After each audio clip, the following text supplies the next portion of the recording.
গেল 30 সেপ্টেম্বর এমন স্পর্শকাতর কক্ষ থেকে ক্যামেরা জব্দের ঘটনা বেশ চাঞ্চল্যের সৃষ্টি করে।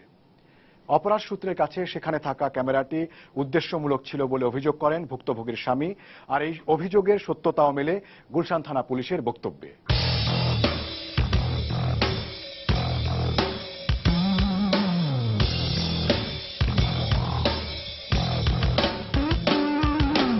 শুক্রবার বিকেলে রাজধানীর বারডেম হাসপাতালের এক চিকিৎসক পার্সোনার বনানী শাখায় স্পা করাতে যান। প্রায় 3 ঘন্টা সেবা নেওয়ার পর তিনি দেখতে পান ওই রুমের ভিতরে একটি ক্লোজ সার্কিট ক্যামেরা রয়েছে।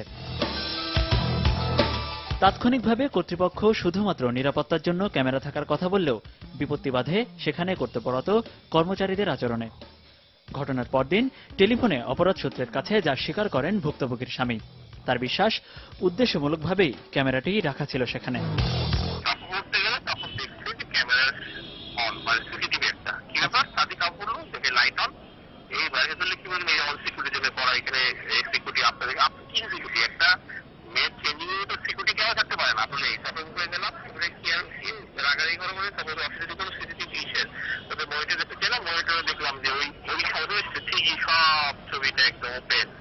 আচ্ছা, তার মানে হার্ড ডিস্কের মধ্যে বিভিন্ন ফুটেজ বা ক্লিপস ছিল, এই তো? হ্যাঁ, ওটা ছিল, ওটা আমি ছবি। সেদিন ঘটনাস্থলে পুলিশ যাওয়ার আগেই খুলে ফেলা হয় ক্যামেরা। এতে সন্দেহ আরো বেশি করে দানা বাঁধে সেখানে থাকা অন্যান্য গ্রাহকদের মনে। পরে ক্যামেরা সহ একটি কম্পিউটার হার্ড ডিস্ক জব্দ করে পুলিশ। একটাই রুম আছে, ওই যে রুমটা মহিলার অভিযোগ, যে রুমটা তাকে যে রুমটাতে কাজ করাইছে, সে যে রুমে ফেসিয়াল করছে সেই রুমেই ক্যামেরাটা এবং এই ক্যামেরাটা ছিল।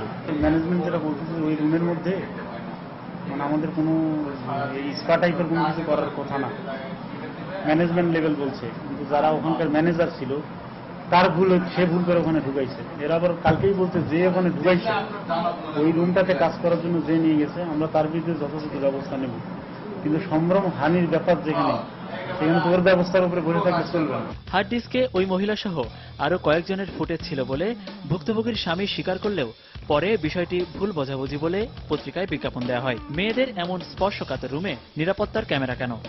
অপরাধ সূত্র এই নিয়ে প্রতিষ্ঠানটির কর্ণধার কানিজ আলমাসের সাথে কথা বলতে গেলে তিনি ক্যামেরার সামনে না আসার মিনতি জানান এভাবে।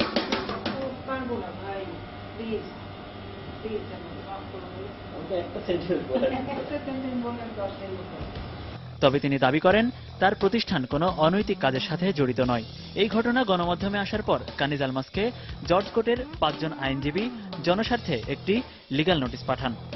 রূপচর্চার অন্তরালে সেখানে কোনো আপত্তিকর দৃশ্য ধারণ হয় কিনা তা জানাতে প্রতিষ্ঠানের কর্ণধারকে 7 দিন সময় দেওয়া হয়।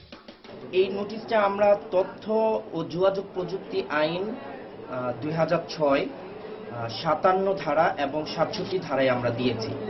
সর্বশেষ সোমবার বিষয়টি তদন্তে গুলশান পুলিশের ঊর্ধ্বতন কর্মকর্তাদের নিয়ে গঠিত হয় তদন্ত কমিটি। এতে অপরাধী প্রমাণিত হলে তাতে শাস্তিমূলক ব্যবস্থা গ্রহণের কথা জানান গুলশান জোন পুলিশের উপকমিশনার লুৎফুল কবির। স্পা রুমের মতো স্পর্শকাতর জায়গায় ক্লোজ সার্কিট ক্যামেরা রাখা কি ঠিক? এ প্রশ্নের উত্তর দিয়েছেন তথ্য commissioner doctor Sadeka Halim. Spa রুমে বা অন্যান্য যেসব রুমে ফেসিয়াল দেওয়া হচ্ছে, যে অন্যান্য যে সৌন্দর্য বর্ধনের জন্য যে কাজগুলি হচ্ছে, সেক্ষেত্রে হয়তো সিসিটিভি ক্যামেরার প্রয়োজনীয়তা নাই। সরকারি পর্যায়ে এখনো কোনো নীতিমালাও নেই সিসিটিভি ক্যামেরা ব্যবহারের ক্ষেত্রে। জনস্বার্থে আমি মনে করি একটি বস্তুনিষ্ঠ, সুষ্ঠু, একটি নিরপেক্ষ তদন্ত হওয়া প্রয়োজন।